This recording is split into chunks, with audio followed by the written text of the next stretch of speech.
On day 15, we'll go through Chapter 5, the notion of supporter, helpfulness, and what makes a resource. Chapter 5 is the continuation of Chapter 4, your first anchor. And in Chapter 5, you want to introduce a sense of angst again. You're preparing Chapter 6. So if in Chapter 6, a crisis should occur, in Chapter 5, you'll want to prepare this crisis. Now, preparing this crisis does not necessarily mean posing more trouble to your characters. It can be, but you can also prepare the crisis by giving your character or your character team more resources, more support. Therefore, you may want to introduce a new supporter character or make an existing character support your team. Remember, the same logic applies to your antagonist. In order to qualify these new characters of supporter, you have to determine their helpfulness, their usefulness to some degree. Characters are helpful if they are willing to help, if they are focused on helping. That's the first and most important criterion. Finally, you apply this definition, this concept, to other kind of resources, not only human resources. And you want to define a resource as something which can be used, which can be helpful.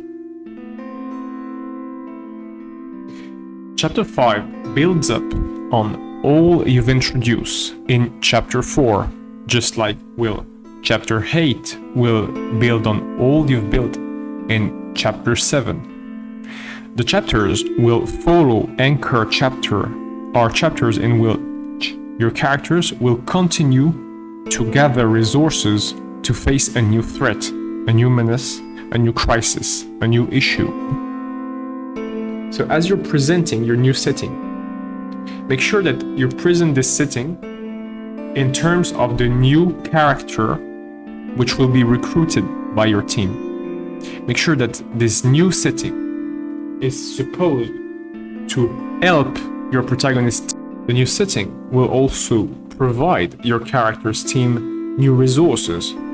So you want to put the emphasis on how these resources will help them to advance in their goal, how will help you to achieve more. And finally, these new places, these new characters should act in the continuity of the rest and comfort logic. So, Chapter 5, you want your character to still be able to have a certain degree of comfort. Now, they have a new comfortation with potentially this new character that they will try to help. They'll try to help her, but they'll be confronted to her as well. And they'll need to be able to pass this conflict in order to help this character, this new character, in the long run. And once this new character has identified your team, your protagonist, as a source of long-term help, they will be able to emphasize with her, to sympathize with her, and to join her. Just like in Chapter 4, comfort should support effort. Presenting a new environment in Chapter 5 and in Chapter 8 should allow the public, should allow the characters to realize why the kind of resources which are present in this area, in this environment, in this setting are presented. Because these resources are the product of what the environment was intended to purvey. You know, the soul of this environment, climate, light, and color, will determine which kind of resources will be available in this environment. And the inhabitants are the one which should make these resources sustainably available. So determining for your new environment what was the original intent for the soul and why this intent had been subsidized or has been changed through the inhabitants is what will make the presence of certain resources in a new environment clearer. Now, which kind of resources can we find in a new environment? We'll have a more in-depth conversation on this when we'll direct the organization part of the story later in the course. But for now, let's figure out what resources we can find in most environments, in most settings. So the first kind, the most animal or plant related kind of resources, is energy type resources. And we'll include food and water here, since they are sources of energy. May not look as obvious as other sources of energy, such as light and temperature-based energy, but food and water, such as here, light and temperature, are the four fundamental components most living beings are in need of. Maybe not light just as much as food, water, and temperature shift, but food, water, and temperature will be the three main bases of life support.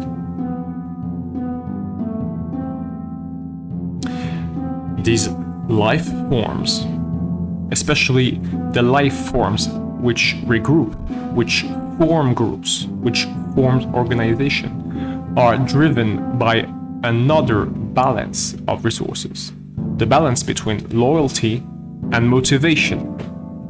You could call this balance willpower, but for now we'll see the component. So how does loyalty relate to motivation? Now, what's loyalty here? We've introduced earlier in the course the two concepts of affinity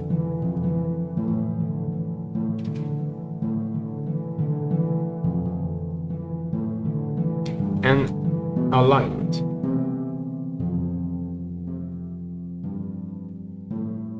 Now, you may already realize that the alignment concept is present in this scheme. Now, why the redundancy? Loyalty, as it is treated here, should be considered a resource, which is why it's part of this section. But what makes loyalty available? Well, loyalty, or attachment, regroupment, sense of kinship, maybe sometime you can call it, is really created because a character helps another character, or a character wants to help another character and becomes attached to this character, which is why it's in the helpfulness section, in the supportive characters section of this course. Many resources are made to be shared between characters which want to support one another, and loyalty may be the factor which is most often produced by this will to share, by this will to exchange resources. Now, loyalty will drive motivation. It will sectorize motivation, because as you have different forms, different manifestation of loyalty regarding the goal your characters have fixed themselves. Motivation will be directly related to this type of loyalty. Motivation in the purpose of changing oneself as a whole, motivation into learning new skills, into changing our own behaviors, pursuing new goals. In order to pursue these new goals, in order to acquire new skill, in order to change our behavior, in order to sustain our motivation by acquiring new capabilities, your characters will need information. Now, we'll treat the word information here as our core word, as our main fundamental word.